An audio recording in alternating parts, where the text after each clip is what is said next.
Hi, Assalamualaikum, and a very warm welcome to all the Sinar Daily's Laugh and Style podcast viewers. Welcome back with me, Dr. Nurhamiza Zulkifli, as the moderator and also the host for the Sinar Daily's Laugh and Style podcast. So, welcome to the month of November. So, this is the month where we celebrate the Men's Health Awareness Month.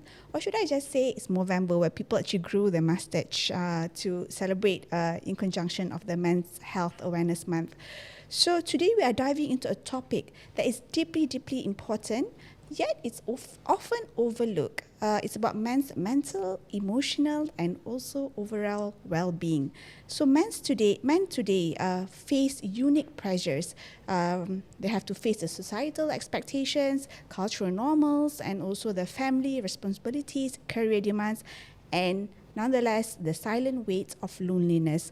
And yet many continue to suffer quietly, believing they must always remain strong since they used to see as an alpha male, right? So to unpack this, we are happy to have with us two distinguished guests. On my left hand most, I have Dr. Fitri Zainuddin. He's a psychiatrist, which his forte is in men's health and also men's psychological health. From UiTM Hospital, who will explore the psychological barriers, cultural influences, and also practical ways to promote healthier lifestyles among Malaysian men. Okay, welcome to the show, Dr. Fitri. Hi, Assalamualaikum. Hello, everyone. All right, thank you so much. And on my left hand side, I don't think so he needs any further introduction. He's very famous on his social media. This is Raden Ahmad Faisal bin Yakob, better known as Raf, an influencer who will share real-life insights into how societal expectations, professional pressure, and also family roles impact men's health. So we hope that this conversation will open the door and also breaks the stigma and also encourage healthier, more supportive conversations among Malaysian men. Okay, so let's begin without wasting any more time, since this topic is, I think, such a heated discussion. So first and foremost, we'll go to Dr. Fitri. As always, I will go to my medical expert. So there's a study made in America most of the time. It's 2023. There was a study published saying that 1 in 10 men are fighting depression in silence. Okay, so what do you think are the most common barriers that prevent Malaysian men from seeking mental health advices and also mental health support early? Why are they refusing to actually come forward to us? Okay, thank you for the question. Thank you, Sinar Daily, for inviting me to share this space with Raf. Together, we will explore about the mental health. So hopefully, men out there, don't shy. So hopefully we can break the silence together, right? So about the question, as we know, now the mental health issue is coming up, rising. Even in our Malaysia society, Malaysian National Health Survey noted that a few percent of adult having some depression and mental health problem, and the number is increasing in the younger population as well, and also in globally, the suicide rate is 2 times higher than compared to women. And it make up majority of the death by suicide. So from this number, we can see that men is in pain, but they didn't reach out. So what is the barrier? The barrier that usually that we are seeing most probably because of the upbringing style, or when the cultural belief that we need to be strong. In the script that we always heard by our parents or people out there, you need to be strong, you need to don't be sad, don't cry, you need to man up, when this thing and have been scripted until our adulthood. So when we having some emotional problem or overwhelm, they cannot feel or name it. What happened to me? I need to be strong.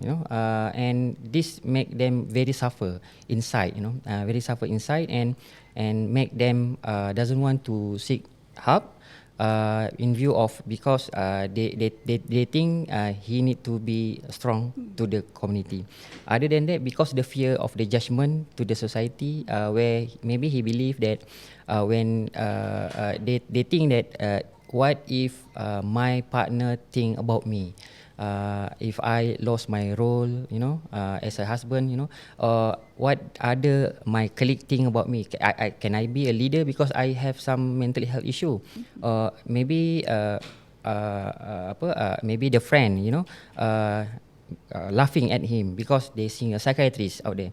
So because of this fear of being judged as a weak man or embrace because of having some mental health issue, would make them a barrier to seek help lah. So in a study in overseas that shows that men sees that help seeking behavior is damage their image, and very embarrassing compared to the women lah. And the third barrier maybe because of the emotional illiteracy. They think that men doesn't know how to name or describe their feeling. Okay, they very expert to tell, to explain to doctor or anyone that he had a physical symptom like the chest pain, headache, vomiting, epigastric pain, and everything maybe due to the tired. I'm tired, but behind of it maybe because of he is overwhelmed.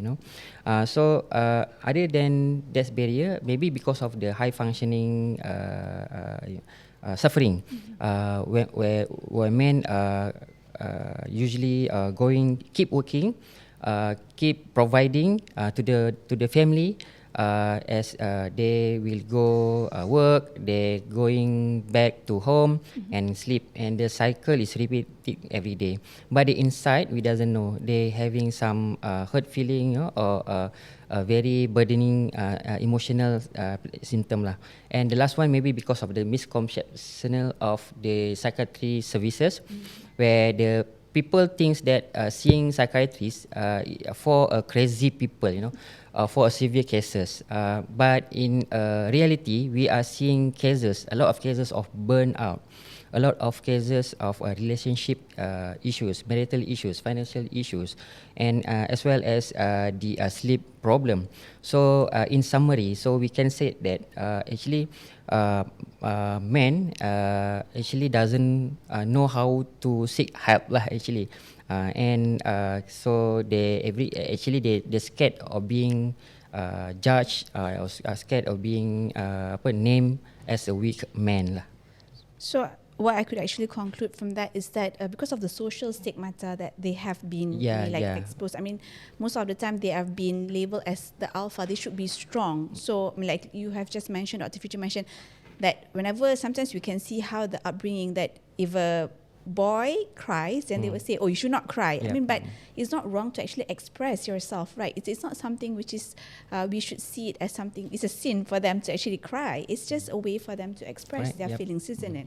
So, and all these social expectations, most of the time the men are trying to portray themselves as someone who's strong, they are able to deal with the problems, but at the end of the day, I think they are still human beings. So we should be dealing with them as a human. I mean, this is a part and parcel of the feelings that it's okay to break down. It's okay to be sad. It's okay to, you can't, settle your problems. You have issues. And it's not wrong for you to come forward to see the psychiatrist, because you always have that social stigmata that gila ke, you are not, I mean, you are cuckoo, so you are not well, there's something wrong upstairs. But actually the faster you come forward is even better, right? Because you can deal with it faster. Because nowadays we can see in the social media there's a lot of I would say, like, not just suicide but murders also. I mean, most of the time it's because they can't cope with the stress, isn't it? Okay, so now we're going to Raf. So we're just going to ask from his experience in the public eye, since like Dr. Fitri has mentioned, in terms of the societal demands and also expectations, how do the societal expectations influence the way men present themselves emotionally and physically, especially in your case that you are a public figure? How does that influence?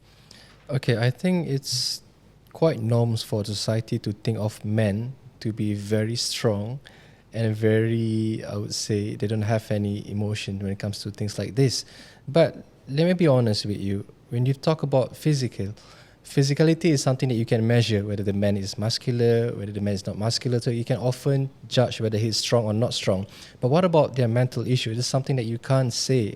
Something that you can't portray from the posting that he made or he made. You can't see it. I mean, like, often throughout my circle, I've seen men, they are actually suffering in terms of mental health, but they don't have, I would say that they don't have the right way to say it, probably because they don't want to say it. It's all about ego. But I do know that they really need someone to talk to. And funny how you guys call me up for this topic. Among my friends, they will talk to me. Raf, I've seen you as this. I want to talk to you. I said, go ahead. And then when I asked them, why do you guys want to talk to me? Well, I've seen you having things in your life. You had 2 divorces. You have to manage your kids and stuff. So how do you deal with it? You look so calm on social media. That's the thing. I may look calm on social media, but you don't know what's happening in my life. But talking about that, yeah, when it comes about mental health for men, it's very hard to measure. But I found that for men to talk about mental health is not something that I would say as a weak. It's not something a weak thing for men to do.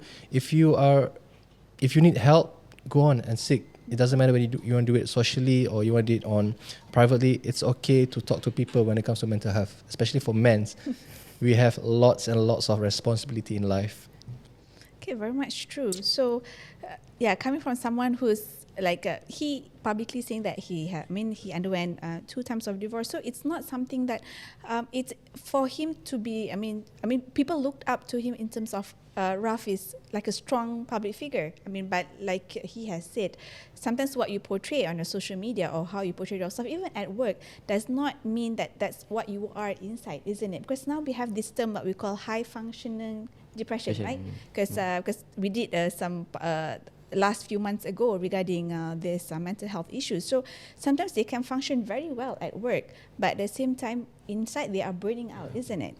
So just before I go to Dr. Fitri, Raf, I just want to ask you, so in your career, because you are always on the move, always on the social media, how have the career demands been constantly visible affecting your well-being? Maybe does it affect you in a way, or like when you go through things, right? So people would be like, for the normal layman person, if they undergo anything in their life, even like they go out to the grocery or they meet someone new, it doesn't make a difference. But for the social media, as people who are a public figure, you just go out for a coffee with another girl, maybe it's like, oh, Raf is seeing someone new, Raf is opening a new chapter. So how do you actually or if you one day you look sad or something's going on in his life, so how do you actually deal with that?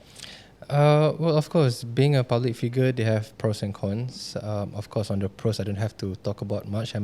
It's all about you're leveraging yourself on social media. But let's talk about the negative side of being a public figure. Yes, every single thing that you do, every single thing that you say, it will be judged. So for me, being a public figure, whatever I post, whether it's on Thread, now it's Thread's famous, right? Yeah. I got viral recently on Threads. So whatever I post on Thread, I'll make sure that I have to reread that more than 10 times to make sure that every single word that I said, it doesn't cause any issue. So I have to think of that. And in terms of having social relationship and stuff like that, yes, I'm a single man now, but at the same time, I'm not really single. So being a single man, going out with girls out there, it might cause issue, might cause people to talk about. So that is something that I learned to be more low-key. But yeah, like I said, being a social media, being in a public figure in this line, everything that you do is being watched. Yep. Everything that you said is being analysed and judged here and there. So for those who wants to be a public figure, think about it. If you are ready to have these circumstances of being a public figure, go ahead.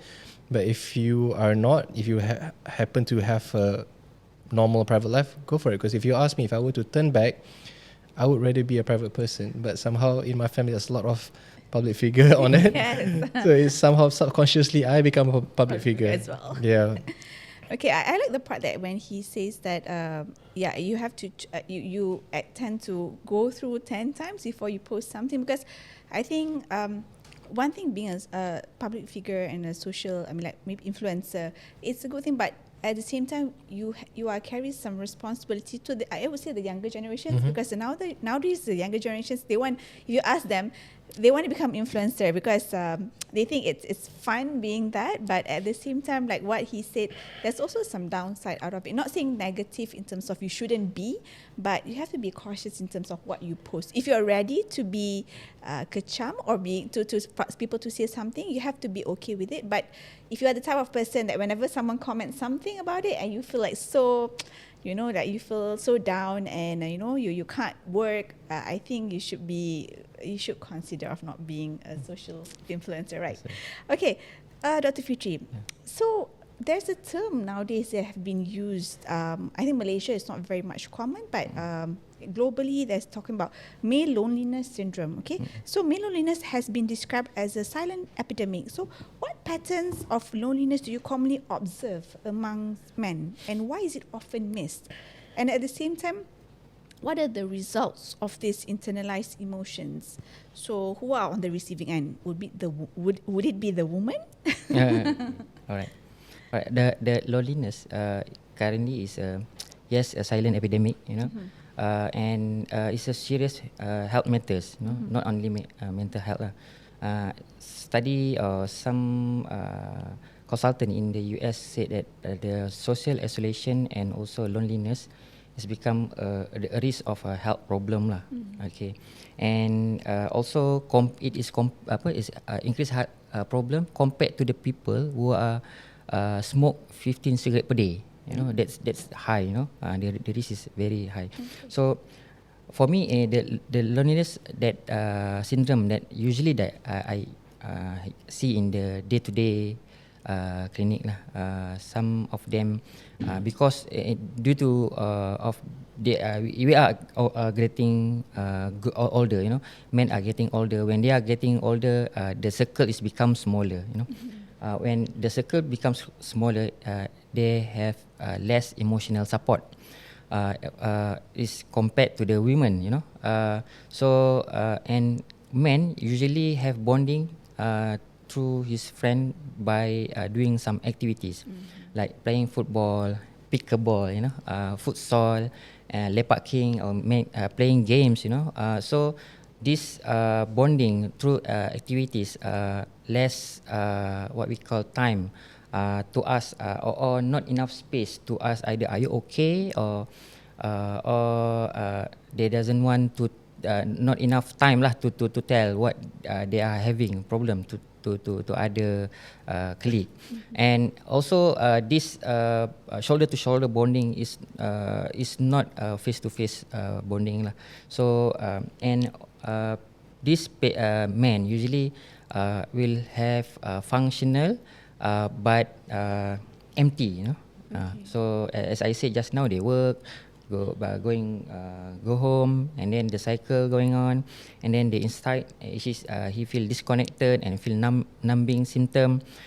They usually scrolling phone, and then when they having some problem, usually men doesn't show or tell they have been problem, that they will appears with anger, appears with irritability.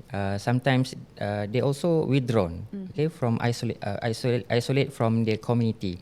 So from this we can see that the loneliness syndrome can make some person become their mental health become deteriorating in terms of the physical health as well as the society connection lah. And just I said, the men usually disappeared when they are having problem. If women, they are crying, but men usually they keep silent. They doesn't texting or replying our messaging. So when this problem happen in men who doesn't know how to handle with stress or having a good coping skill, so they having some serious mental health issues or crisis, which lead to like depression. The worst case scenario is maybe suicidal. So actually we see we taught a boy not to feel having a feeling, no, not to have feeling. But when they are growing up, they doesn't know how to deal or how to heal the emotion lah.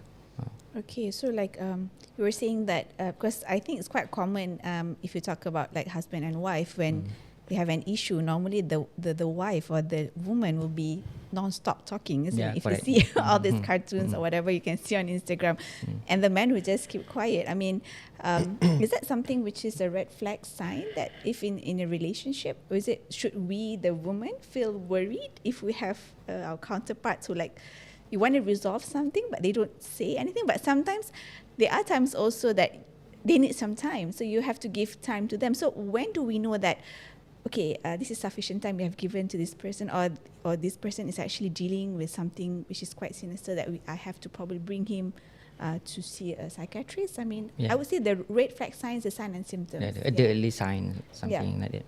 Yeah, actually, we need partner or support system in our daily life. You know, either our wife, partner, or friends. You know. So that they can see either we have some changes of behavior, you know. So those men who showing changes of behavior like suddenly snap into a small thing, you know, easily irritable, easily anger toward about tribal matters, you know, and then they're having some sleeping issue as well.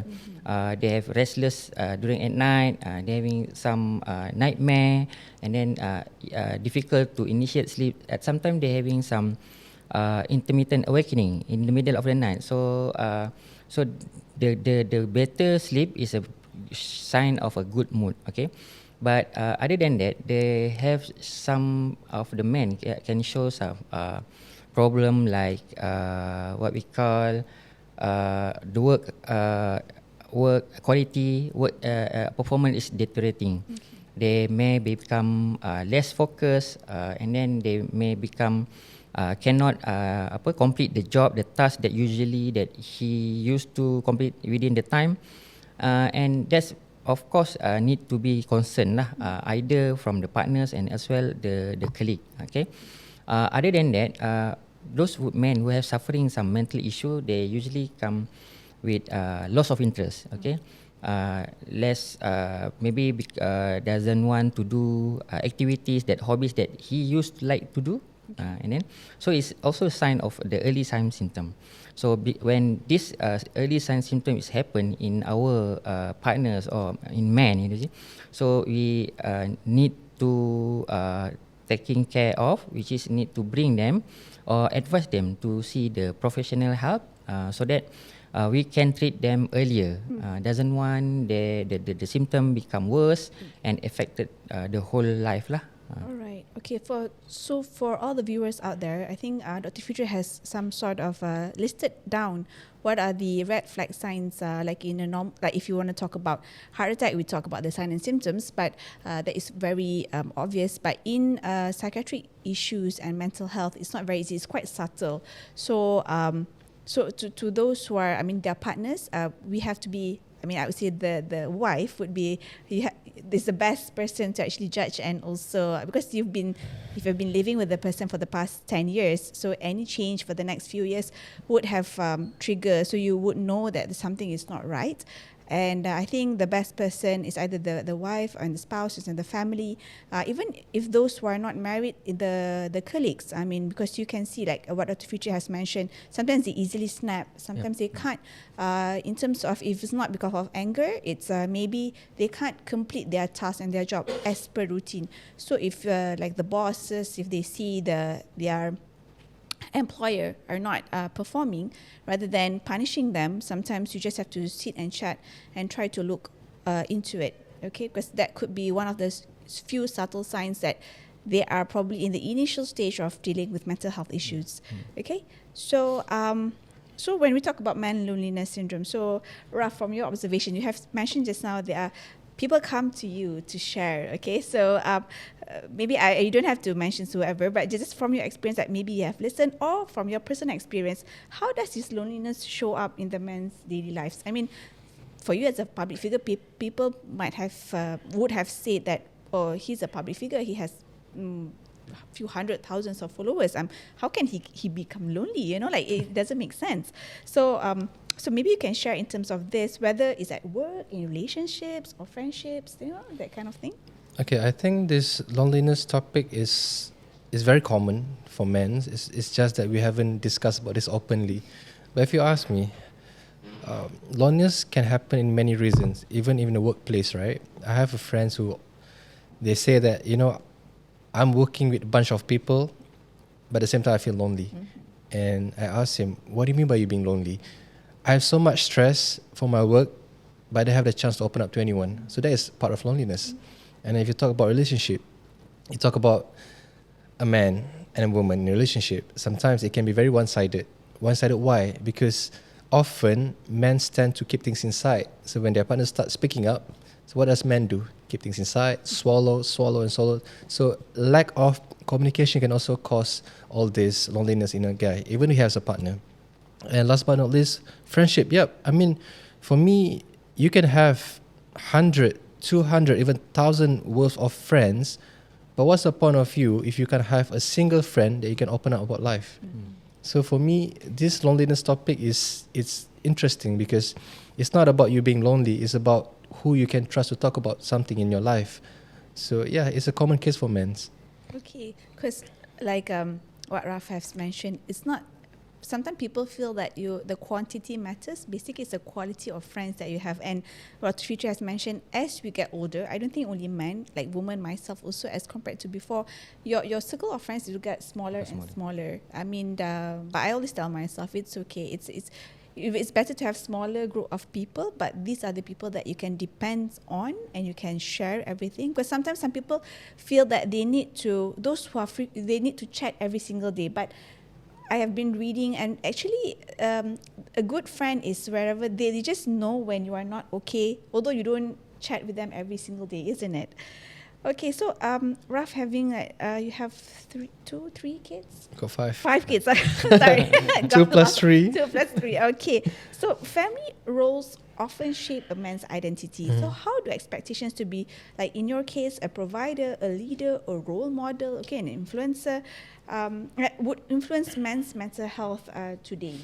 And do you think with the country's economic demands, cost of living, as we can see nowadays, and social pressure, especially with social media today, and maybe people see Raf, oh my God, this he's very like famous, he can do all these things. So some of the men might feel that, oh, he wants to be like you know, that kind of thing. So I mean, so they will have that social pressure itself has changed the way we live our lives. Do you think that is true? And maybe you could give some advice to those out there. Yeah, first of all, I feel so sorry for my generation and even my younger generation, because it commons that every now and then people will compare. You know, every now and then people will compare people's in this life, in that life. You know, I mean, like, to be honest, for me, being a role model is not about being perfect. Being a role model is all about carrying your responsibility to what you have at your present stage. You can't compare with those who are having 50,000 a month. You can't compare with those having 5,000 a month. It's completely different. That's why I just posted this on chat recently about konsep bersyukur. So, yeah, I mean, nowadays you talk about being a provider, right? It's a huge topic recently. But then again, this provider issue for me is not something that you could look in one eye. It's serious. As a man, we need to be a provider. But then again, you have to be a good understanding with your spouse, with your partner. I mean, if you earn 3,000 a month, how can you live a life with those having 30,000 a month? I mean, this takes communication between your partner. You know, like if you earn this much, you have to live this much. But if you earn that much, it's up to you. However you want to live your life. But then it causes a stir in social media because people compare. So being a public figure, sometimes if you show too much, it will give a different impression to people. But if you're being modest and humble, it's a good example to the netizens. So for me, being modest is nice, being humble is nice. But then again, like I said, do not compare yourself with people out there. And being a role model is not about being perfect. It's all about you have the right way of balancing, making people around you happy. That's more than enough. Yeah. And it's true. I think we are human. We are never perfect. You know, like nobody is perfect except for our Prophet Muhammad, isn't it? So and Sallallahu Alaihi Wasallam. And I like the point that he pointed out regarding the posting and also portraying on the social media, because sometimes I feel that we tend to. I mean, no offense to those who post this, but I feel that sometimes when you go to eat go outside and eat some food, or when you want to unboxing certain things, sometimes even some people will feel that, I want that kind of life, you know, like but they don't know what are their responsibilities and their means. Like you say, if someone was earning 300, maybe 3,000 versus maybe 30,000 per month, so and then, like you say, the spouse and also between the wife and the husband, mainly the nafkah, I would say, because sometimes nowadays it's a bit more. I would say in the news, sometimes they feel that they would use the term that it's not being provided enough by the husband. But I think, as coming from a woman point of view, I mean, we should look into it, not just putting everything on the man or on your husband, isn't it? And nafkah is actually, if you really go into detail in the Islamic term, it's not how much amount that you should be giving. You know, it's giving a shelter. I mean, provide sufficient enough. It's not amount of number. I mean, the ringgit that you should be giving, isn't it? Maybe Dr. Fitri would like to add on in terms of this social media pressure on the society. I mean, how it has influenced. I mean, do you get from your patients who actually come? I mean, since you see more patients, right? Sometimes nowadays the younger generations, maybe they say, I want to be like this. I want to earn like this. I want to be rich, super rich, famous, kind of that kind of thing. Yeah, crazy rich Asians, maybe. So, I mean, how it has influenced and has actually caused mental health issues and to the younger generations, maybe. Yeah, correct. But I see more to the younger generation. The older generation maybe not so much lah. Because they don't play social media much. Yeah. The most, like my dad doesn't even have Facebook or Instagram. So only WhatsApp. The younger generation only lah. Who are coming to us sometimes with some symptom like anxiety, you know, and depression, and sometimes having some addiction towards the gaming, you know, gaming and also porn addiction as well. So the social media sometimes currently make a big role also a factor towards the mental health issues in our society now. So we need to take care of it. Need to be aware so that we doesn't miss anything in our family, especially our children. Okay, so just now we talked about a little bit of stigma. So I just want to ask Dr. Fitri, in terms of the Malaysian culture, not just Malay, I think because we are multiracial, I think the Malaysian culture and the religious culture also plays a very big role in shaping a person's behavior. I wouldn't say only men, women and children. Okay, how does this cultural factors influence men's willingness to talk about their mental health? I mean, do you see any, from your experience, any differences in any racial differences, or it's more or less the same? I mean, is there any issues in terms of that? There was no the data. No, we don't have that data. But overall, the patients, of course, they're having some cultural and as well the religious influence in terms of the main mental health issues lah.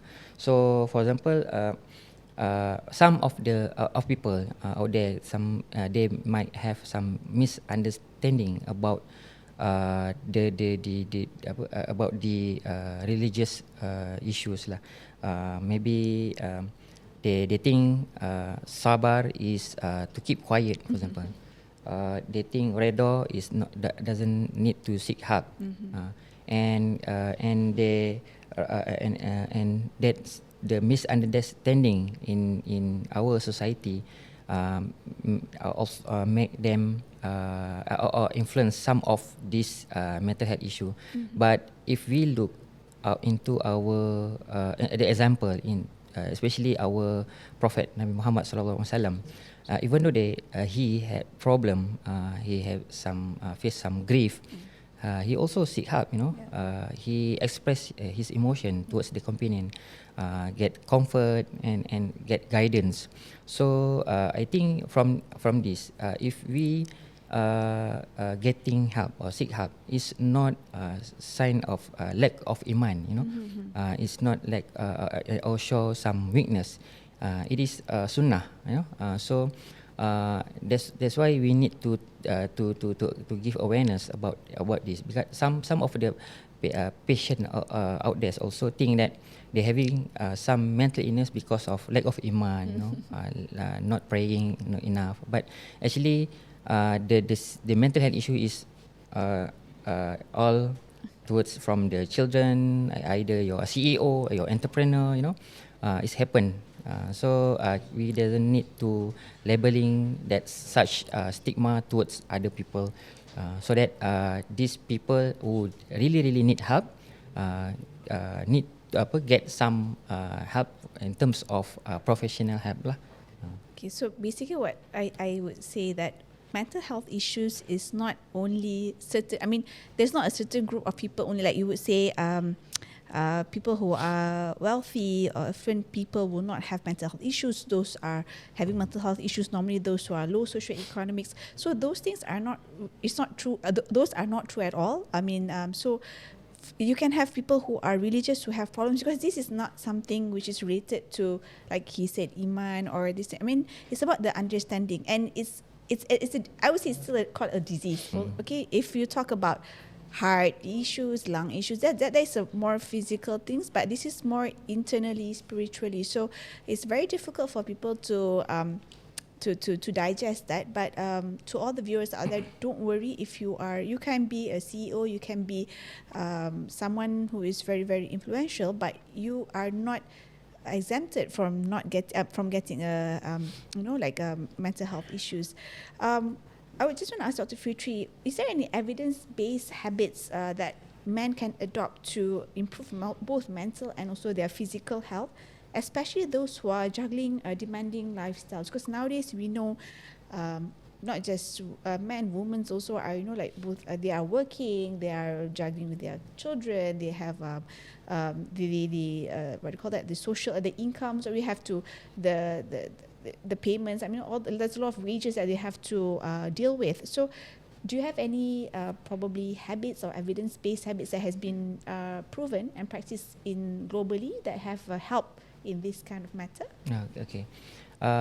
Men or women usually is need some better habit lah, not complicated routine usually. What I usually practice lah in my clinic, usually we advise those who are having some mental health issue. The first line is either the therapy, or we give some advice about need to take care about his or her physical health.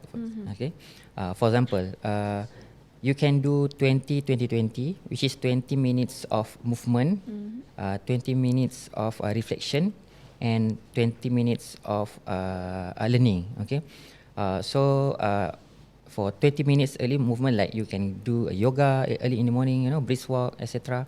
And reflection, like you are reading Quran or zikir.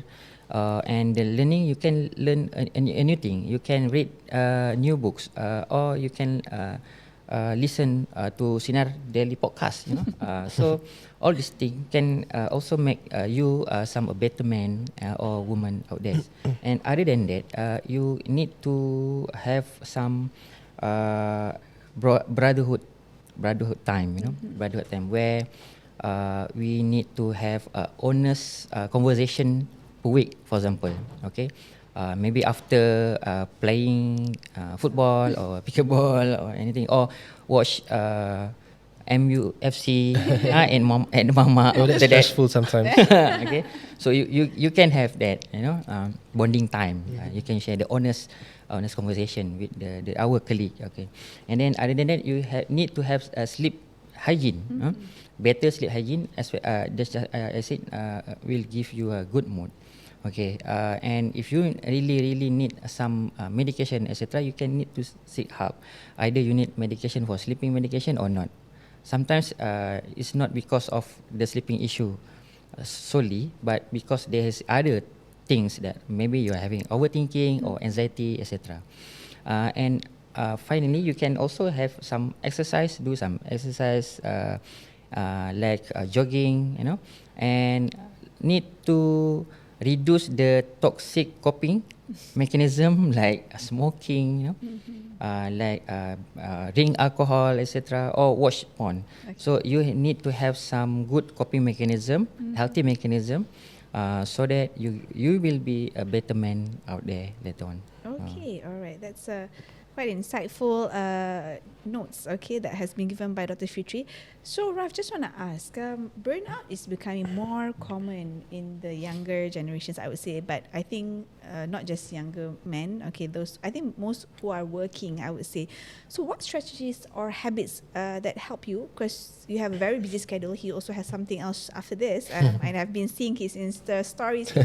He's in the car, he's this one, I have this and that. So what strategies or habits help you maintain balance and prevent burnout? And is there any way that by your social media, how have you helped people, if those people who actually reach out for you, like you have some people has DM you telling you stories, like telling you what they have gone through, so how would you actually help them? And also you yourself, have you experienced burnout personally? Yes, of course. Burnout is pretty normal, especially for men's and even for women's. But for me, how do I overcome that?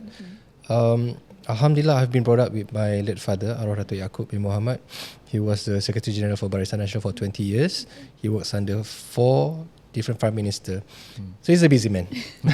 So I asked him, Bapa, you're so busy. How do you manage your life? But he's the kind of guy, our father, like he don't use iPhone. He used just a normal Nokia phone. But he has his notes. Okay. He has his notes where he key in all his schedule and all his timetable. So now we, the younger generation, we have phones. We have Google Calendar. So I use Google Calendar all the time. So I would separated all the colors in terms of the priorities from work, from gym, company A, company B, company C. Everything have different color coded. Okay. Even the kids. Even if I used to have a wife, everything is color coded. So I would prioritize the most important thing toward the first few days of the week. So usually from morning to evening, I would do the most important things to do, get it done, and then you move on to the next one. And then you have to remember that how long you can work in a week. So for me, I work Monday to Friday. So every Saturday, I'll take half day for my own me time. Men's do need me time, yeah? Remember that. And then half a day for the kids, and Sunday, full day with the kids. So it's all about you, time management. It's all about how you balance your schedule throughout your life.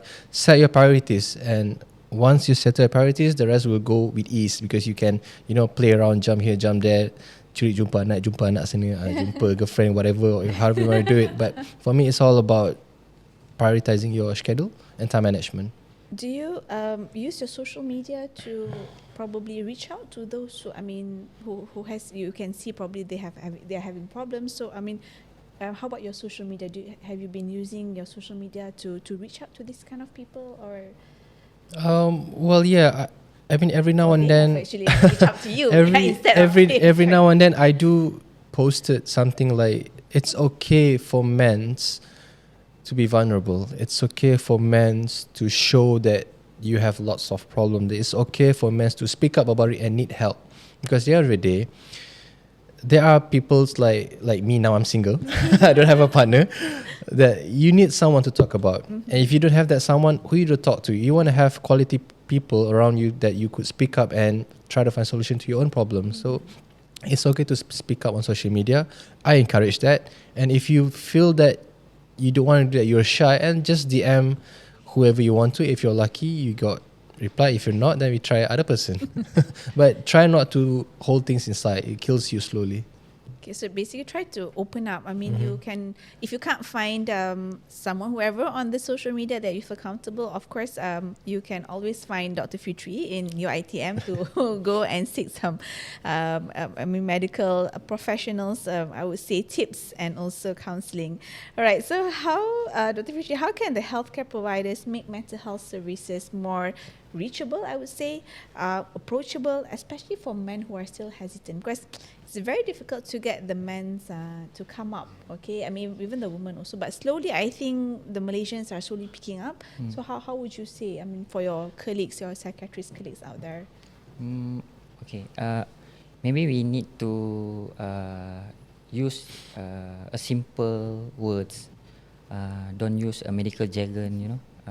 Explain the things very simple. So that they understand properly, and maybe we can have a structured session. Because men is like a simple step, and then they are planner, okay. So better have a structured planning of our session Like lah. rough. Tapi yeah, Code it. okay. And need to reassure the demand about PIC, the private and confidential, prior to start our session.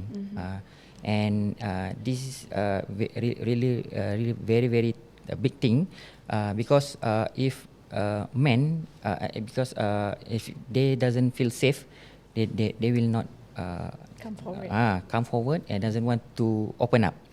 And if men want to open up, so they can feel heal, and because and become better. And other than that, maybe can have the online option, like tele consultation. Some of the patient may be far away, or having a busy schedule like Raf, difficult, and then traffic jam, come to the clinic, cannot. So parking, Right. So maybe can have make an appointment through the online session lah. That's easier. Right. So before we come to the end, so maybe Raf could how would you actually redefine the means of a successful Malaysian man, I would say, today? What qualities would you prioritize beyond traditional expectations, Okay, I mean, let's be honest, guys. I mean, coming from me, you have to listen, yeah? When it comes to successful men, it's not about wealth. It's not about your status. It's not about that. None of it. Trust me. It's about your responsibilities towards your loved ones. If you manage to make your wife, your kids happy, that is, to me, is already good enough. More than enough, actually. Because, again, sometimes social media can prank you. You've seen this guy, that guy, da da da da da da. I mean, yeah, it's nice to see. Don't get me wrong. They're all my friends anyway. But let's be honest. Let's be realistic. If you can make your wife happy, your kids happy, your mom, your dad happy, that is, to me, is already successful as a human being. It's not about how much you have in your pocket. It's about how much love you give to them and how much time you give to them. That's all. Okay, I totally agree with that, because sometimes money is not everything. Money is needed, is something, but it's not entirely that. Money doesn't give you 100% happiness. Okay, so I totally 100% agree with what Raf has mentioned. As long as you can make your loved ones happy, because you can probably earn not much, but you can give enough to them, and they're happy with whatever that you have given. It's more than enough. I mean, sometimes you can see some people just go out with their family, kids running around, maybe like 5-6 kids running around, so they're happy enough, and they don't have to have big luxury cars, but they are content with whatever they have, isn't it? That's another thing on family. What about you working for a company? I mean, like, if you could be a good staff to your boss, you could elevate the staff performance, the company's performance. That's also good enough for you. It doesn't mean that you need to have your own business to be successful. Sometimes being a staff, you can do your task perfectly. That's fine. All right. Any last few words from Dr. Fitri for the colleague or psychiatrist colleague, for the men who are struggling out there? I mean, maybe you want to reach out to them in our Sinar Daily podcast. Okay. To the men listening out there, so your mental health is matter. Okay, your struggle is real. You are allowed to be human. You are allowed to feel sad. You are allowed to feel stress or anger. Okay, and being a stronger man is not not a man who doesn't know how to feel or face the feeling is the stronger man is when they know how to get help and how to reach out when they need it. Okay, so Raf, would want to add on anything? Yeah, There to your followers. my health and wellness apps, I'm going to launch it soon. It's called Resolute. Okay. So in Resolute, I'm going to talk about how to eat right in Malaysia. I'm going to talk about, in the apps you have AI helps for asking opinions on medicals, simple things, health, also interestingly about mental health. Okay. Yeah. Good. Okay, That's Resolute. great. Resolute. Yeah. Okay. So when will we be Launch, yeah. when will we launch and anytime soon? Well, currently From that application has been used in India for Okay. 5 years, and they have about 16,000 users. They're all Amazon workers. Okay. So now I'm going to introduce in Malaysia. So inshallah before end year. Oh, inshallah. Okay, we will be looking Yeah, forward for that. For those who are listening, you can you can viral this, that Raf is coming out with an app, Resolute, to help all those people out there, not just men, women, whoever who has any issues can download. It's on It's the an app, It's an yeah. app. Yep. Okay. And then just in a nutshell, for those men, because since we're talking in November, who are struggling, who have issues, please don't be shy of coming forward. We are here to help you out. You can, maybe if you're shy, you can DM Raf. And then if you have issues, if you are more straightforward, you don't mind coming, you can open up and come and see Dr. Fitri. You can DM us, any one of us, whoever that you feel comfortable, any psychiatrist, any public figure, if you feel that they are suffering or they probably have the similar experience with you, want to ask for help. There's no wrong in that. And for the men out there, by asking help, by opening up, doesn't make you less of a man. Okay, so just remember that. Okay, thank you, Dr. Fitri. Thank you, Raf. Thank you. Of course, we want to explore more, but I'm getting cues from my the studio people that we have already run of time. Thank you for your honest and also insightful perspectives. Today's discussion reminds us that men's health is not just about physical strength. Okay, yes, of course, Raf has mentioned, you can see the masculinity, whether they are buff or not. This you can measure, but internally it's very difficult because they can be very at work they are good, they are performing, but actually inside they are actually empty. Okay, it's about emotional resilience, openness, balance, and support.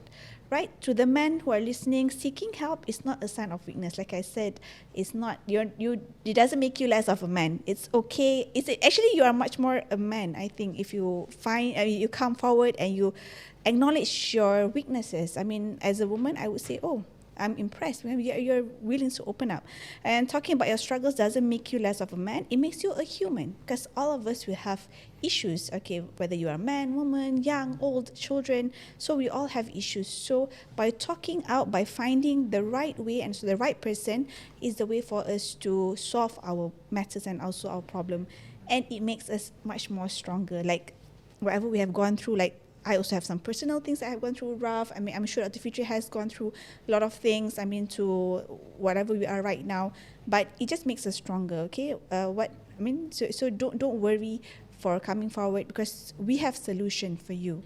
All right, let's continue breaking the silence and creating healthier, more compassionate spaces for Malaysian men. Thank you for joining us with me, Raf, and also Dr. Fitri in our special edition this November, Men's Health Awareness Month, and also hopefully to see all of our viewers in the next month as well. Okay, don't forget to subscribe to Sinar Daily's Life and Style podcast, and also on our YouTube, on our Instagram, on our social media platform. Okay, see you guys inshallah next month. Bye.